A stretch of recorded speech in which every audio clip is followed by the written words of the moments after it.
सूबे पंजाब में गैर कानूनी तौर पर शेर रखने वालों के खिलाफ क्रैक डाउन करते हुए महकमा वाइल्ड लाइफ पंजाब ने 18 शेरों को तहवील में लिया और 38 फार्म हाउसेस पर छापे मारे गए और कवानीन की खिलाफ वर्जी पर 8 अफराद हिरासत में लिए गए।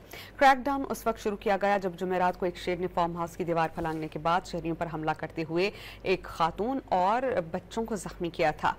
महकमा वाइल्ड लाइफ एंड पार्क्स ने एक वीडियो जारी की जिसमें पिंजरे में कैद शेरों को ले जाया जा रहा है। महकमा वाइल्ड लाइफ के मुताबिक पंजाब भर में घरों और फार्म हाउसेस पर 584 शेर मौजूद हैं। सूबे पंजाब में गैर कानूनी तौर पर शेर रखने वालों के खिलाफ क्रैक डाउन करते हुए महकमा वाइल्ड लाइफ पंजाब ने 18 शेरों को तहवील में लिया और 38 फार्म हाउसेस पर छापे मारे गए और कवानीन की खिलाफ वर्जी पर 8 अफराद हिरासत में लिए गए।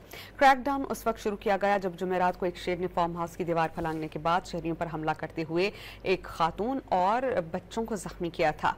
महकमा वाइल्ड लाइफ एंड पार्क्स ने एक वीडियो जारी की जिसमें पिंजरे में कैद शेरों को ले जाया जा रहा है। महकमा वाइल्ड लाइफ के मुताबिक पंजाब भर में घरों और फार्म हाउसेस पर 584 शेर मौजूद हैं।